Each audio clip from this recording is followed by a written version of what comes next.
Hey, good afternoon, everybody. It is 1 o'clock and we had an appointment at 1 o'clock.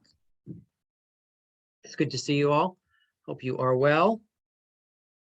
All righty, so let's dive right in. Topic for today is events, which I think is a pretty awesome topic to spend some time on. I think it's the way of the future. If you're looking for additional ways to make sure that you are squeezing everything out of your database, events is, in my opinion, the way to do it.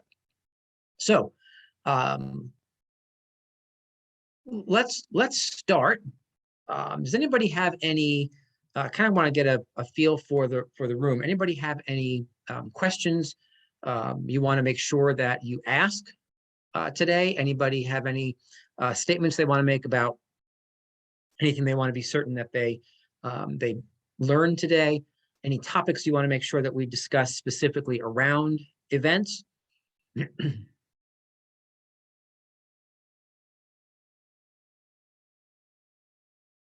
Hello? Hello?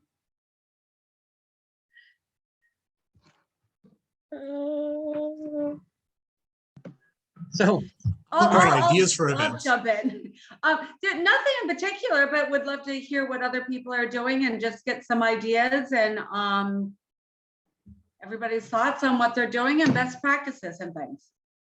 Perfect. So what Christine said, I think echoed what Steve said, which was just kind of passing around some ideas for events that you're currently doing or are about to do. So why don't we start there? Anybody have, let's talk about Q1 first and foremost. Anybody have any specific events set up for the first quarter that you want to just put on the table and let people know that you're doing, so that we can start getting that list going? What are you doing? So I'm doing an ice skating party. It's just in the works. It hasn't been finalized, but our little Western Field Club actually has an ice skating rink. And, we're going to have hot toddies and cocoa and, hopefully, the weather needs to get a little colder because they haven't even built it yet because it's been so warm. But that's what I'm going to do probably the beginning of February. And then thinking about a wine tasting end of February, beginning of March. Wow. All right. We're going to kick it off with ice skating party. You're setting the bar pretty high there, Christine. I love it. So ice skating party. And I would be thrilled to attend and give out the cocoa, but please don't ask me to come on skates, get on skates. Oh yes, you need to bring your skates. Although if you're looking for comedic entertainment, having me there on skates might be a perfect solution. You wouldn't have to hire a clown or anything. That's what I'm for. That's what I'm for. Oh, that's what Julie's job is? Okay, good. Yeah. You also, terrible. I mean, they're setting it up so they're making it kind of like an outdoor lounge with Adirondacks chairs and a fire pit. So obviously you don't have to skate either, or you could just watch your kids skate. There's something for everyone. Love it.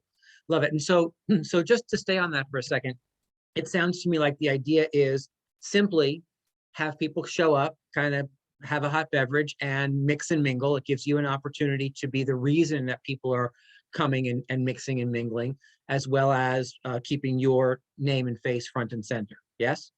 Exactly. And what I love about it is that it's so do you have to rent the rink? So because we're members of the field club, we don't really, there's probably a small fee, insurance fee, but no, they're pretty, they're really great. They want other people to see the club as well, so it helps them. But I'll have to pay for food and hot toddies and things like that, which is fine. Yeah. So and the reason I asked Christine that is use what's relevant to you, right? I mean, Christine's using a field club that she belongs to in the town that she lives, right? So there's additional use coming from what you already pay to be a member of that organization anyway, using it for an event that certainly people who like to ice skate would love to come by, and people who don't like to ice skate but just love to mix and mingle will come by. It's a great idea. I love it. I love it. I love it. I love it. Thank you. And then the wine tasting. So Christine also put on the table the wine tasting. And so can you describe that for us, Christine? What are you doing there? Yeah, so on my team, I've got Julie and a woman named Nicole Copens, who also she has a side hustle selling wine. It's Scout and Cellar. And she and her team member of Scout and Cellar do wine tastings. And it's, again, a fun way to get together. We might, again, have it at the Weston Field Club because, again, they're so gracious and they've got this great open bar with a fireplace, and we could bring our own cheese and crackers, and then we'll have somebody go, teach us about all the different types of wine. So, and if it's not there, I mean, that's even something that we could do at the office. So it's fun, it's easy, it's just a way to get together. Love it, love it, love it. And so to that, just I'll throw out a kind of a corollary to that, and I'll use what Jen Henry did with her productivity coaching group. I think it was last year at this time, if I'm not mistaken, right? So Christmassy time, it was just around now, in 2020. Jen got a former bartender, by the way, whose name is Marissa Gilberti. Just in case you were wondering who it was your colleague Marissa, who used to be a bartender. And Jen sent out an invitation to every member of the group to say who wants to come on a Zoom kind of tasting, right? So what Christine's talking about is an in-person one, and the flip side of that is if you're still looking to do a Zoom type event. I loved what Jen did. She sent out an invite. People had to RSVP, and all the yeses, she delivered a little bag full of ingredients and, a little card and a little snack and a whatever. And everybody got on Zoom at the same time. And Marissa taught us how to make 2 special seasonal drinks using the ingredients that Jen had pre-sent in the bag. It was a lot of fun. Yep. Right. You were on there, Christine, weren't you? Yes, absolutely. It was really great. And not only did we get to have fun together making it and making mistakes, but then we got to drink them, which made the second one even more fun, I have to tell you. So again, if you're looking for in-person or you're looking for Zoom, some kind of a wine tasting or a fun thing like that, learn how to make cocktails thing, both in the same category, but 2 different paths to get the same thing done. What else? Dave? So I'm focusing on tapping into other entities that I've been involved with. As a matter of fact, tomorrow night, I'm speaking on a panel at the Bridgeport Holiday Inn with the CT RIA. So the CT RIA I've been involved with for a while now, and they have a nice built-in network. So I'm going to be speaking tomorrow night on a panel there. Tell everyone what CT RIA is. Not everybody knows. Oh, I'm sorry. So the CT RIA stands for the Connecticut Real Estate Investors Association. So RIA groups are nationwide, but the chapter here is a pretty good one. And while investors are a big core of it, it by no means is limited just to investors. There's a lot of other realtors that often go there, lenders, other types of contractors. So it's a great networking event. I'll post in the Facebook group the information for tomorrow night, but it's a really wonderful organization. And they usually get minimum at least 50 to 75 attendees every single meeting. So I'm working to get them more down here in Fairfield County more often. The owners are based up in the Rocky Hill area. So there's an event tonight at Rocky Hill and then one in Bridgeport tomorrow, but I'm trying to get them to do more down here in the Stanford Norwalk area and more frequency. So that's one thing. I also founded a nonprofit here in New Canaan where I live for dads called New Canaan Dads. And so I'm building up that group, and we get together every other week for cocktails, just the dads. And so that's a great conduit for me. And I'm looking to do a little bit more there. And then the last thing that I haven't really established yet is really more educational. I'm going to focus a lot on like financial advisors, teachers. A big part of my strategy in the upcoming year is going to be around heroes, as I say. So military, teachers, fire, police, EMT, and part of it is getting together and educating them, not just on real estate from a retail perspective, but also how they could really add to their passive income and their future, not just for themselves, but also for maybe their older children, educating their late teens, college age kids on the ability to get into real estate. And that's, again, I haven't really structured how I'm going to do it, but that's definitely something I'm going to focus on in 2022.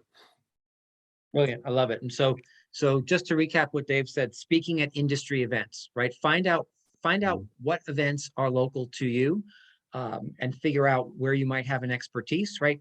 Who needs to have a realtor come and talk to them, right? Who needs to have an investor come and talk to them? Who needs to have somebody who understands, prepping houses for sale, staging, things like that.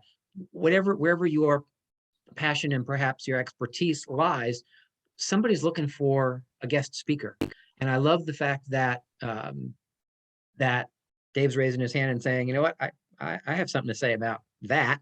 So feature me, right? Because now everybody who's sitting in that room is like, oh, well, there's a smart guy on the panel. Let's go talk to him, right? Remember, when you're on a panel, even if you're not like the brilliant expert in a specific topic, when you are prepared enough to answer the questions and contribute at a level, you don't have to necessarily be the expert. So don't overthink that, right? But speaking in front of at industry events as an industry insider, giving people advice on whatever that might be, that's a brilliant use of your time. I love it. And then I think we're gonna circle back to founding the nonprofit, Dave, in a little bit, because I do want to hear a little bit more a little bit more about that. But let me circle back to it. You got it. What else? What other events for your database or whatnot, Tama? Hi, doing something in January called Pints, Pies, and Planning. I've partnered with somebody up here in Litchfield County who does financial planning, and his brother happens to own a pizza pub type place. So, we're pretty much splitting the costs, bringing our database from this area in, and just having pizza. And we're going to actually not do a seminar per se. We're going to do like a trivia game and make it a little more fun than, somebody standing in front of the room saying stuff, So we're going to have a little fun in January. Planning on doing bowling, wine tasting, a painting party, trivia nights. And then also, like Dave, I'm speak at a lot of industry events. I've become friends with an eviction lawyer here out of Waterbury. So she's getting me involved in a lot of different things. And also, as I've done in the past, first-time home buyers and the upside to downsizing at senior centers. Wow, you've got a full year. So Yeah. just imagine that's all in January, guys. What are you doing in February, Tama? No, that's the first. That's the first week of January. No, only kidding. No, that's pretty spread out through the first half of next year. But so what I'm hearing is you're kind of really massively focused on picking different power points inside of your database, because what was interesting is that the things that Tama outlined, they're not all necessarily specific to the same group of people in her database. Exactly. Yeah. Right. So you're Like targeting certain people for certain things, and then some crossover things that are open for everybody. Right. The object is like every other month or so to do something for adults only, and every other month to do something where you bring your kids. Got it. Give the adults an opportunity to escape, right? You got it. I was even thinking about doing a night of me being the daycare, but I'm the bad influence aunt, so I'm not so sure people would want to leave their kids with me for an hour or two. Yeah, check in with me on that. There may be some liability issues we have to discuss. Yeah, so I love that, and so I love the bowling ideas, the painting party ideas, right? All relatively simple planning ideas, right? Not hard to implement. For some of you, the tough part will be attending yourself and smiling your way through it all, right? He says, because he understands that, right, at a high level, right? But the idea of going bowling, and it's almost better if you're terrible, right? Having a painting party, it's almost better if you're like the worst painter, like your trees look like God knows what. right? Because you then get to have everybody else relax, right? If you're the one who sucks at it, like Christine, even if you can skate, well, you have Julie to be the terrible skater, right? But if you can skate, like make sure you trip and fall a couple of times so people feel a little bit more at ease, knowing that at least, well, the host doesn't even skate all that well. Love them, love them, love them. What else, Steve? I'm repeating something that I did last year, which was an idea I got from Kimberly with Girl Scout cookies, and I want to try and expand it this year. Last year I just sent it out to 20 people, offered them 2 free boxes of Girl Scout cookies, and if they wanted to order more, they were free to do so. And what made me feel like it was pretty well of a success is I had 14 people respond. 4 of them were, thanks so much, Steve, but, my daughter or my neighbor sells Girl Scout cookies. But I had 10 people accept, and out of those 10, 7 of them actually ordered more cookies. So you knew it was something that, they wanted and enjoyed. So what I'm working on now, I just haven't figured out how to do it. What I want to say is, if you can give me a name of somebody else who might want some Girl Scout cookies, there's another box in it for you, or something like that. I haven't quite figured out the details of that. Yeah, I love that. And so now you're helping whoever's funding whoever's selling the Girl Scout cookies, you're connecting with somebody who actually has something to achieve, right? You're Right. supporting the Girl Scouts and supporting that particular. What would be awesome is that if somebody in your database had a daughter who was selling the cookies, because now you're doing them a favor, right? Yeah. By connecting, so hey, let But then I have me to, but then I have to kick my great niece to the curb. So I don't know if I want to do that. Oh, okay. So if you have a family member, yeah, then stick with the family member. That's right. That's right. Got it. Yeah, no kicking of great nieces to the curb, at least not this year, right? Once she ages up, then you can go to the database. Yeah, and I love the idea of again, all of that support, right, inside of an event that ultimately puts you front and center, allows people to be excited, allows people to feel like they're contributing, and you're making it easy for them to do so by the system that you have around it. Love that. What else?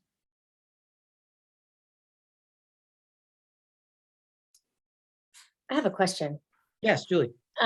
Just has more people found that they get more responses if they sponsor events, sort of like if it's a run and you're just sort of sponsoring and offering a free home evaluation type thing, or valuation, versus just having the smaller, I guess, events? Or is it both? Anybody have a thought on that? I mean, I think that my thought is they're 2 different purposes in a lot of ways. As a former ad guy, there's different stages of the funnel. So I think a sponsorship is more of the top of the funnel. So people understand, they see your name and your likeness perhaps. So when you start doing a lower funnel type of exercise, like a lead gen or something like that, you've got a little bit more credibility because they've heard of you. That's my take on a sponsorship versus more of like a direct panel or something where you're like the feature of the event itself. That's just my take on I mean, they're both valuable, don't get me wrong, but I would do them both, not one or the other. Yes, I'll give you my opinion about sponsorships. We've actually moved away from sponsorships simply because what we have found is we get far more bang when it's something more personal that we can actually show up at. And if I'm going to spend money, right, part of the reason that we sponsored, right, I'll use the word sponsored, even though that's not what I mean. Part of the reason we underwrote the last sign in to win that you all got to participate in was so that we could get a better bang for the money that we spent. We probably spent $5,000 or something on running that whole sign in to win thing. 3,200 of it were the prizes, and then the rest of it were just costs for collateral production and stuff, right?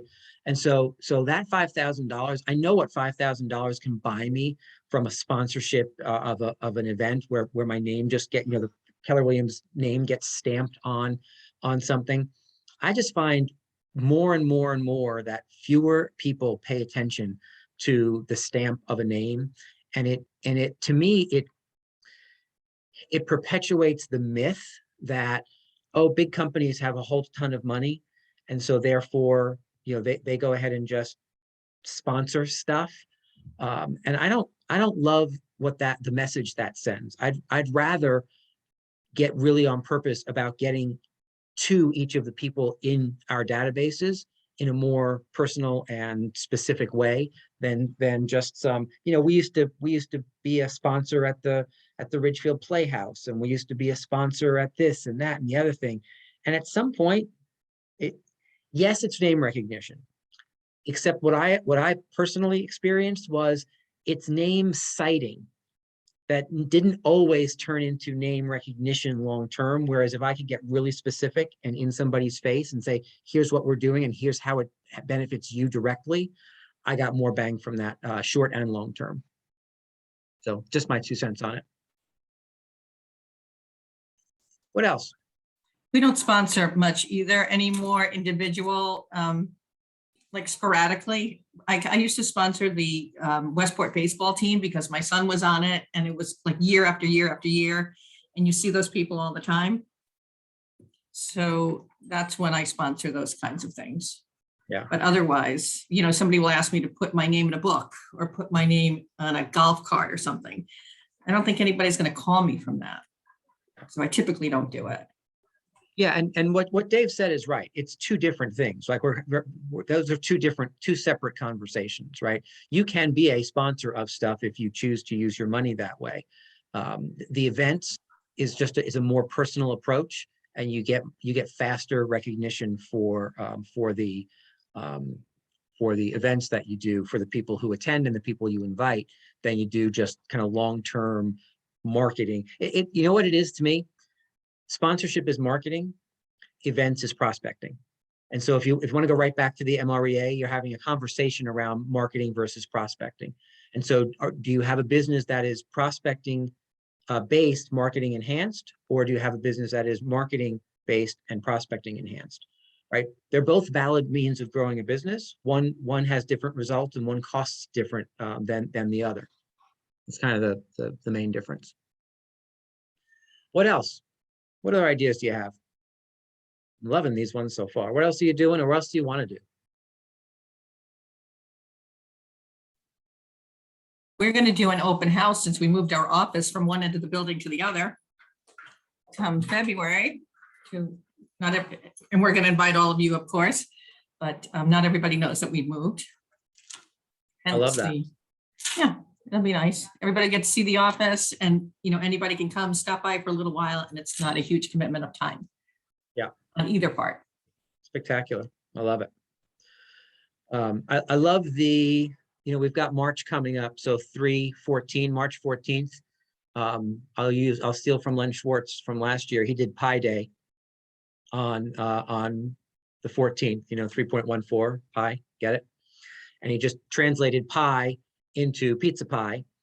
And I'm almost certain, I have to go back and watch his video, but he either had it at the office and had people come and no, I think he didn't. I think he had it at the pizza place that he was partnered with to do that.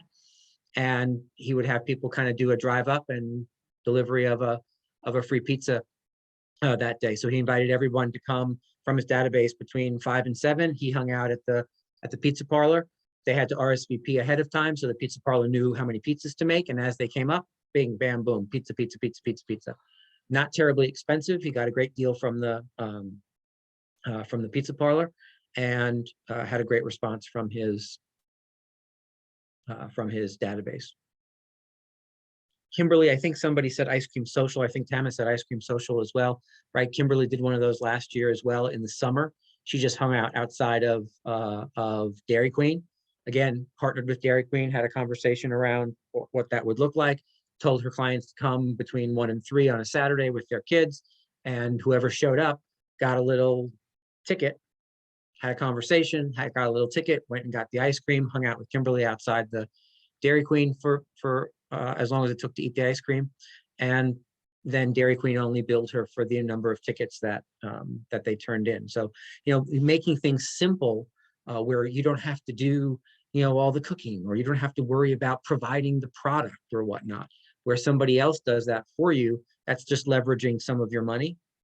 And what a lot of your colleagues have gotten really good at is kind of forming partnerships with the whomever on the tail end to have it cost very, very little.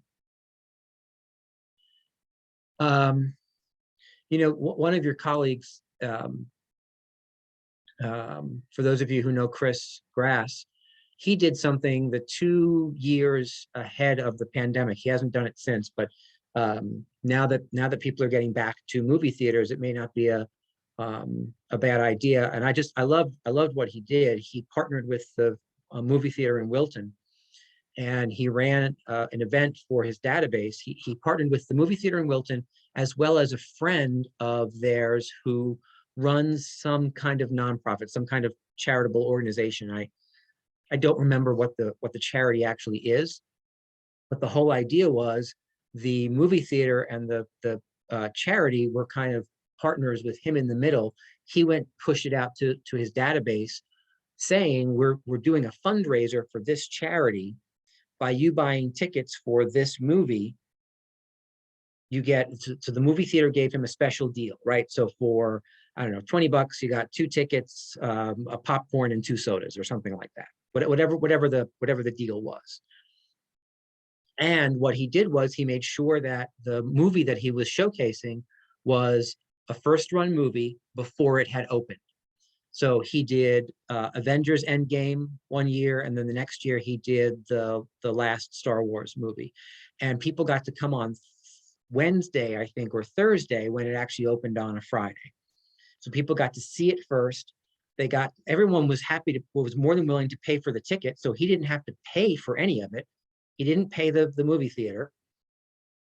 So all the people in his database were excited to come and help fund this charitable organization and get to see the movie first and get a deal on the tickets with some snacks.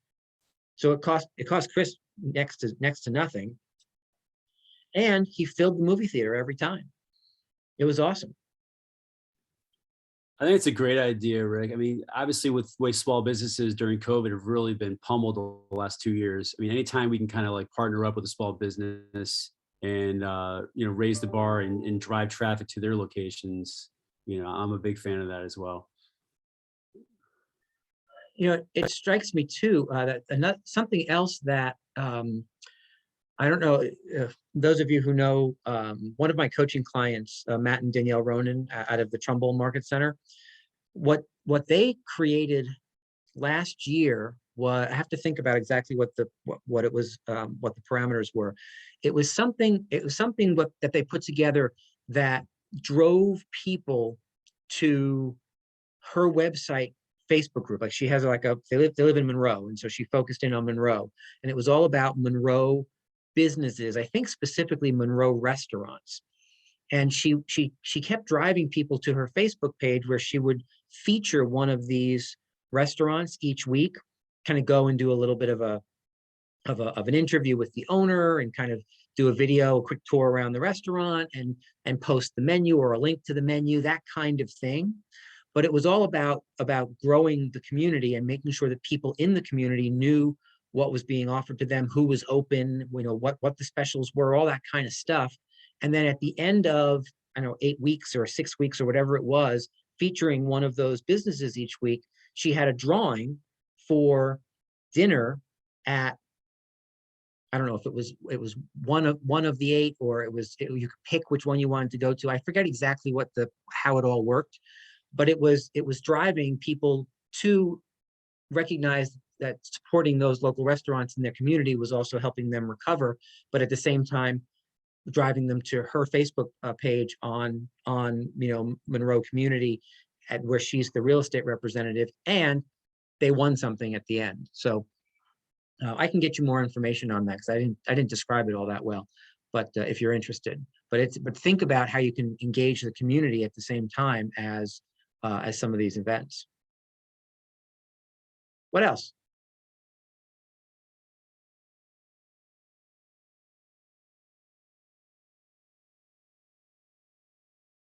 So let me ask Steve. I've been, excuse me, I've been talking to another agent. We're talking about a third quarter photo shoot thing for clients, kind of get them ready for Christmas card photos. So I've heard that idea tossed around in the past. I always liked it. So we're going to give that a shot. Yeah, that's great. I love that idea. Yeah, Rick, we did something similar this fall. We did just a family fun day at Campo Beach. It's completely free. We got 2 picnic tables. We had, you know, cookies, cider, water, and I hired a photographer, and we happened to get a spectacular day. And the photographer took pictures of the different families, and they could use them for, you know, their holiday cards if they chose to, but the pictures came out great. Again, it was basically free except for the cookies and waters and things, and everybody had a great time. Love that. Love that. Yeah, so I love the theme that we keep going to, is because so much of what we've discussed does not cost much money at all. I mean, you're buying some cider and some cookies, or you're buying some donuts, or you're buying, right? Even the photo shoot type stuff, right? Ultimately, if you pay for the photo shoot, the photo shoot day, right? If you cover their time, then the people there are, you know, everyone, you just make a deal that says everyone gets their photo in digital format, but then you can offer them more. And so then people who come to that can buy bigger packages of some of the photos, or they just come and get their free family photo, and everyone's happy. So the camera folks, I mean, frankly, it's what we do in the market centers, right? Many of you have participated in come into the market center. We've set up a photo shoot day, right? We typically pay for them to just be there for the day. But then if you guys buy additional stuff from them for headshots, that's how they ultimately make their money. They're certainly not making money by us paying them the whatever couple $100 for their photo shoot day fee. What else? We also did a summer one at Milestones Restaurant, right on the Wilton kind of Weston line. So we kind of rented out, they have an outdoor deck area. They serve different types of pizza. We had a signature cocktail and kind of beer and wine, and we had the cocoa cocktail, and it was for an hour and a half. And it was the most expensive one of the year, but I partnered with Westport Mortgage, and everybody had a really, really great time. It was really a fun event, and I'll definitely be doing that again this summer. Yeah, it's brilliant. I love that. Right, and guys, one of the things to remember with events, a couple of quick tips on events. First and foremost, every time you do one, pay really close attention to how you're doing it and document every single thing that you do. Who did you call? How much did the tent cost? You know, how many days in advance did you have it delivered, and was that enough? And document the whole thing, because what makes these things simple over time is you just systematizing them, right? You've probably all heard at this point from, or at least me talk about her, Laura Jalot, right? Who is out in Lebanon, Oregon.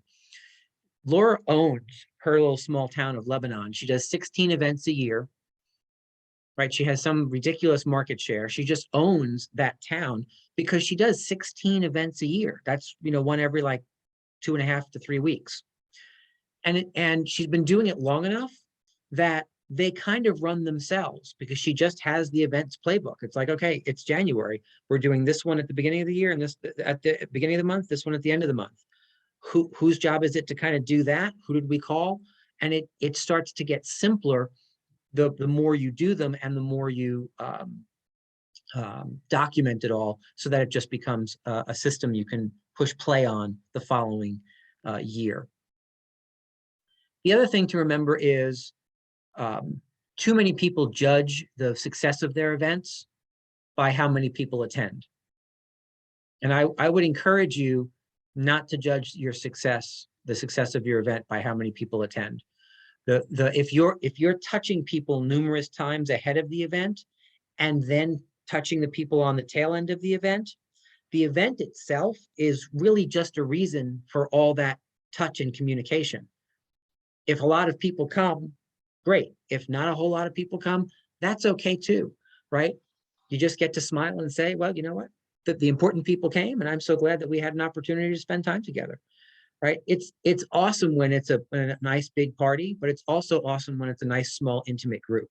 And your mindset around that will telegraph to the attendees whether or not you feel disappointed or excited about the results. Remember, if you're disappointed by the results while you're there, you may make the mistake of telegraphing that non-verbally. and now the people who did come are kind of like, well, what am I, chopped liver, right? I'm here, hello, right? So just be careful around that. And sometimes, especially if you set it up where you only pay for the people who come, you know what, you got to do this entire event. Everybody else, by the way, everybody else thinks it's a raging success. The people who came think it's a raging success. The people who didn't come certainly think it's a raging success. And when you take photographs and do postings on social media in a strategic manner, everybody in the world thinks it was a raving success, right? Just don't take pictures of 3 people sitting there twiddling their thumbs, looking bored, and post it and say, here was my event, right? Clearly, that's not the path forward, right? Everyone's hearing what I'm saying? Okay, good. Did you all, have you all plugged into I think it was the regional mega camp. It wasn't actual mega camp. It was the regional one we did where Laura Gelat and Len Schwartz were actually on a panel about this topic, right? If you haven't seen that, I sent out links to that a week or so after it happened. Go back and find that email. If you need the links again, just let me know. I'll find them in my email and we'll resend them. But that 45 minutes with Laura and Len is gold, absolute events gold. So I encourage you to spend a little time looking at that as well. What else? Anything else that you're thinking about doing or plugging people into, or?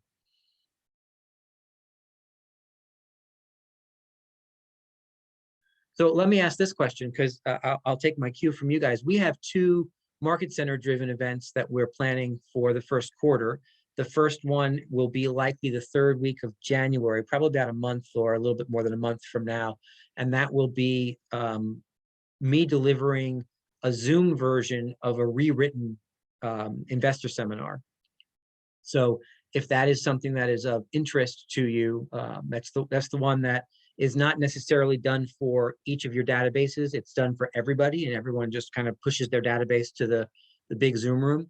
It's about an hour to an hour and 15, and I'm restructuring the whole thing to be Q&A based. Karen does that with me. Karen comes and she is the finance brains of the and the good looks of the evening. And then people have to suffer with me for the rest of it. But the idea of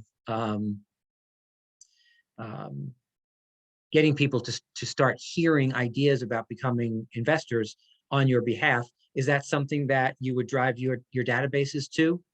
Some of you I know have done it in the past. Is that a yes? Should we keep that on the calendar? Yes. Yes. Okay. And then, Kate, did you have a question? Oh, no, I was just saying yes. I like the Oh, good. investor classes. Cool. And then, hey, Kate, if I'm not mistaken, didn't you come to one of the investor classes before you were an agent? I did. Well, before I was an agent, I did. And I loved it. It was kind of the first experience I had besides just the immediate transactions of selling my first house or buying a house or building. It kind of broadened my horizons a lot. So I love them. I love that. I love that. And if I'm not mistaken, Kate, you are one of the partners in Command Capital. So therefore you clearly decided to jump in and start buying real estate after listening to some of that info. So awesome. I did. Yes. Thank you. So so that's number one that we're doing in, again, kind of late-ish January. And then after family reunion, so it's likely going to be a late February into March-ish type event. We're going to do another sign in to win. And so for those of you who participated in the last sign in to win, is that worth it for the Market Center to drive another one forward, to give your folks an opportunity to win? We don't know what the prizes will be yet, but was it worth it enough to you the first time to have us run one again at the end of the first quarter? Also a yes from Kate. Well, gee, there's a big surprise, Kate, because your client won. I know, which was awesome. So we are totally into it. But no, it was great. It was great. It really was a nice little fall touch. So we really enjoyed it. Brilliant. I love it. I love it. Okay, so those are the two things that we are gearing up for. As you're planning your event schedule, know that there will be 2 Market Center driven events, 1 investor seminar and the Sign in to Win program. And just by the way, the reason we did that whole Sign in to Win program, we wanted to make sure that we were offering you value, but the bigger reason was we wanted to kind of model through for you what it looks like to kind of run one of those successfully. And so my hope is that between last time and maybe you do it again this time, that you're kind of teaching yourselves as well to run. You can run smaller versions of those. You can run call into wins versus sign into wins, right? You can do different versions of that once you have the kind of the playbook. It's just a matter of going back to that schedule and saying, all right, we're going to start it on this day and just run it for 3 weeks this way. And but you already have the outline of the structure. So hopefully that that encourages you to do some of your own as well. What else?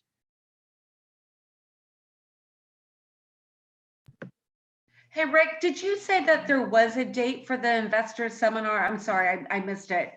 If you did. I did not. It's going to be, Okay. I can tell you it's going to be the tail end of January. And what that's looking like right now is either 19, 20, 26, or 27. But I just haven't solidified my own calendar yet to know which date it's going to be. It's going to be a Wednesday or a Thursday evening. It'll be 6:30 or 7 o'clock at night, just the way we used to run them. Yeah. Okay. Because it's the winter, we are still going to just do it Zoom. We're not going to push people into the training room. We'll do it Zoom at least this one last time, and then maybe in the summer have maybe like an outdoor event that we can push people to in person. But I will know exactly what that date is by the end of this week, and get that out ASAP. Perfect. Thank you. Sure thing. Karen, I think you were muted, so you were saying something, or were you talking to somebody else? No, I wanted to talk to the group. I'm actually meeting with a video coach this afternoon after this meeting. And we want to do a video a week. And 2 of them, she thought it would be a great idea to either highlight a listing from an agent or to highlight an event that was going on in the community, anywhere in Fairfield County. So if any of you would like to join me in that, I would love to feature your listing or feature an event that you have going on or that's taking place, that you want to promote. And it would help me too. That's brilliant. We can feature our investor seminar, Karen. We can do that. Yes, we are. Absolutely. Okay, good.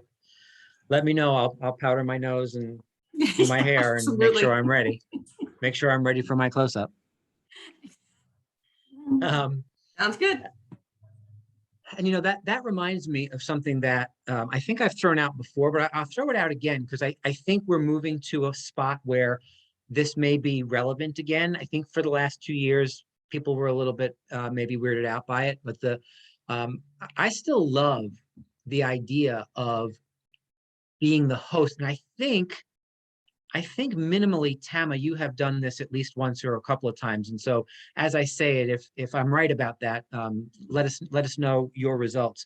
But it's the idea of throwing a housewarming party for the buyers that you have just sold a house to. And what that looks like is you just ask them for, 10 or 15 of their closest friends. You then invite the friend, or you host the party, right? So you show up, I always love the idea of like you being the bartender, right? So you're there to meet these people. the client is kind of posting some of the fun on social media, so you get bang for the buck there. Tama, have you done something like that? And could you explain it better than I am? There, sorry, struggled with unmuting. Yeah, I've done a variety of those, and most of them were pre-COVID. I'm starting to do them again, and because it's safer, and also the weather has been pretty decent. So if you have to be outside, you can. But I pretty much take into consideration who the client is. So, you know, one of my clients wanted to do a brunch. So you want to talk about hardly spending anything. You're buying bagels and muffins, and then I had, you know, some eggs made. And, you know, they just had people over to see their new house. And if that one cost me $200, I'd be surprised. And I got 2 referrals out of it. Then somebody else, you know, was a graduate of the Culinary Institute of America. So food was his big thing. And I pretty much helped him with that. You know, that one probably cost me $1,000, but they also had 250 people there. So yeah, they had it in their backyard, and you know, it was a crazy good party. I don't think I've gotten any referrals out of that, but it was a crazy good party. And then, you know, something as simple as just burgers and dogs on the back porch, you know, that type of thing. And in general, I've done, my return on investment of this is great. In general, I spend less than $200. And, you know, I usually get at least 1 referral out of each party.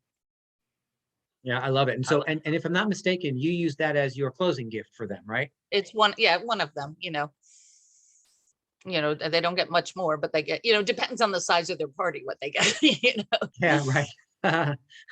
Yeah, brunch, I'll also send you out to dinner. The big Yeah, party in the exactly. backyard for 250. Yeah, no, that's it. Yeah. Right. But Yeah. what's so awesome about it is that you're the one who's kind of spearheading it. People want to see people want people to see their house anyway. Mm-hmm. Some people might do it for themselves anyway, but when you do it and you kind of spearhead the whole thing and you underwrite it, you get to be there, and the homeowners are just walking around gushing about you. Oh yeah, and I have to here meet Tama, meet Tama, meet Tama, meet Tama. She's the reason we're here. We're here, right? I mean, it's so much third-party recognition that, you know, at some point I have to believe you're like, you know, oh, stop, please. No, it's my pleasure. No, I do. Come on, more. No, and in some cases, like for instance, I had clients who moved up from Brooklyn, and you know, their family all came up from Brooklyn and the Bronx and all that area, and I didn't get a direct client out of it, but I got to give 3 referrals to other agents. So basically, you know, I got 25% of 3 different sales just for, in that case, it was the hamburgers and hot dogs on a back porch. Love it. So thank you for sharing that, because you did a far better job explaining it than I did. But they're simple to do, right? And they're, to me, those are categorized as events, just like any of the other things we're talking about, right? They're specific as kind of thank yous for buying this house, as kind of housewarming ideas or closing gift ideas, but it's still along the lines of events, and those events not only solidify loyalty with the client who you just sold a house to, but you're now able to be in front of 10, 15, 250 of their nearest and dearest, which is almost more important than anything else. So I love the idea of that kind of open housey type thing for people. There are some buyer clients who just simply won't buy it. They're like, thanks, but no thanks, right? But offer it to each of them and see what happens. One of my clients, one of the first people I did this for, they happen to have 4 daughters, all in their 20s. I have since been invited to their wedding showers, their baby showers. And so their whole family now knows me, you know, because I've gone to 8 of their events. And, you know, the family members are referring to me, even if they're not buying, their next door neighbor might be, you know, so in some cases you become a part of the family. Yeah, I love it. There's nothing like being the family realtor, especially with large families. The people just kind of, oh, yep, bangs, Tama, buy, sell, invest, buy, sell, invest, right? And it just becomes a whole ladder of closings. What else in our remaining minutes? Lots of great ideas. Thank you all for putting all this stuff on the table. What else? Anything else? Julie? I don't know. I have another question. Has anyone ever done a blood drive, and is it really worth it kind of to sponsor something like that, or not sponsor, but organize? Blood drives, anybody? So I do know agents who have done blood drives. I'm not 100% sure anybody in our organization. If it was somebody, it was either, it might have been Jeannie and Todd, or it might have been Len, but I'm not 100% sure about that. So I would ask each of them if they've ever done that, Julie, if you're looking for some feedback. Mhm. And then, you know what, do this, go online and Google real estate agent blood drive and see what you get, because you may have, because I know agents do them. It is one of those events that that some agents love to organize, and see what info you can find on the who, and maybe just reach out and chat with, certainly if they're KW agents, they'll be happy to give you the good, the bad, and the in-between on that. Thank you. And I love how that in and of itself just kind of ties back to the community, right? There's almost nothing that helps a community more than blood drives. And then with other drives, you know, are you doing clothes drives or you know, food drives or any of those kinds of things if you're looking for community style events?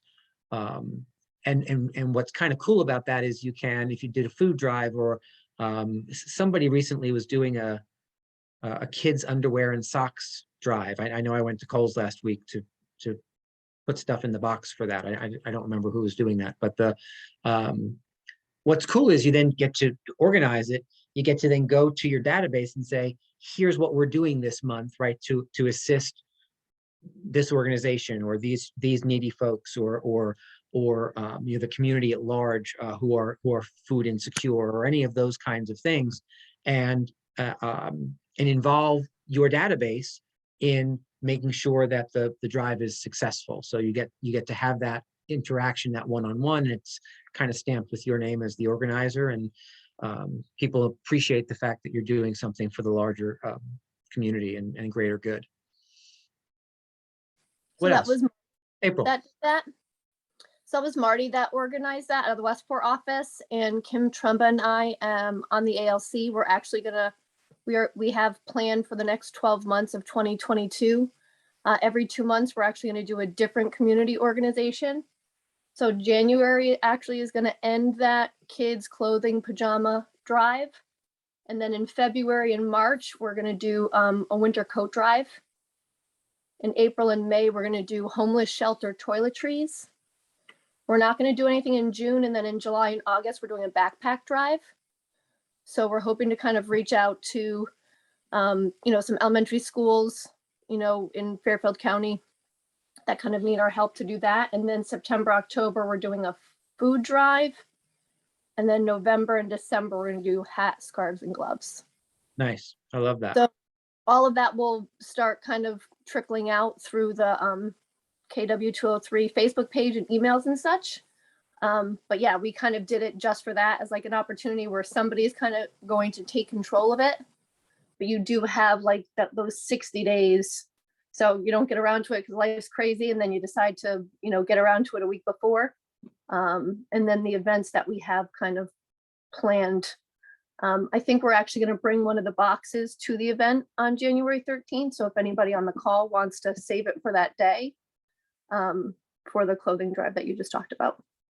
That's awesome. And what I love about it is that, so again, it's, if you're looking to kind of participate in these things and you don't want to have to be on the organizing tail end of it, if you plug into the things that the Market Center is doing, and so now April and Kim have this entire year's plan of community outreach and events that you can just brand as your own, right? The reason we do it at the market center level is so that you can turn around and say, hey, this is what we're doing, and put your name on it, get your database involved, which just drives everything to the larger event anyway. But you don't have to necessarily plan and organize it, right? Though, if you have contacts, April and Kim would be thrilled if you volunteered and kind of assisted in that organization. But again, it's being done kind of for you so that you can plug into it. I love all that. Brilliant, brilliant, brilliant. All right, guys, 3 minutes left. Anything else in the last 3 minutes? Yes, Dave. Has anyone, I mean, one of my goals is to try my best to tap into the New York City, first-time home buyers, those that are kind of migrating from the city to the suburbs. Has anyone ever done an event to try to engage them, whether going to the city and hosting it there? And if so, how did you really identify and market to attract a good group of that? That's one of the things I'm looking to do if I can. Anybody have any success with that, or have done that in the past? I would suggest calling it. So we've done Brookline. Sorry, Tama and then Christine. Hi, sorry, Christine. I would suggest calling one of our KW offices down there and seeing if you could co-host with them, because they'll want the referrals as well, and they'll help you with their databases. Thank you. It's a good idea. Yeah, it's a great idea. We've just How done, many Zoom first-time buyer seminars and had a good response from it. Very good. Rick, how many market centers do we have in Manhattan, in the city? Do you know? Just one? In Manhattan, just one. There used to be 3. Okay. And with the whole consolidation and change of leadership in New York, that's been now consolidated down to 1 physical location, 1 market center. But they clearly, I mean, there's 500 agents in that market center, so they cover the entire island. Sure. Very good. Thanks. Sure. Anything else as we tick out of time? Questions, comments, concerns?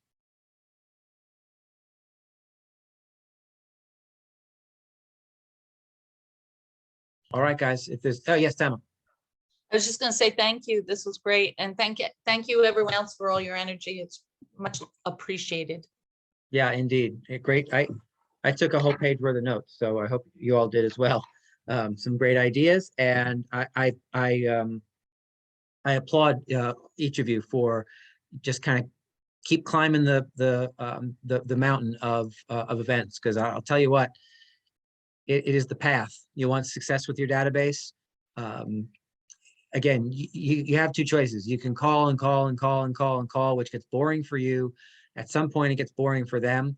Or you can pivot and host events where now you're just inviting and inviting and inviting and inviting, having conversations about the excitement of people going to the events or not able to go to the events, or don't worry, we're having another one next month. It just changes the whole tenor of your communication with your database. Because it's not about feeling like you're trolling for business. It's about calling and offering stuff, offering opportunity, offering a good time, offering a potential contest win, offering help to a community organization or a group of people, right?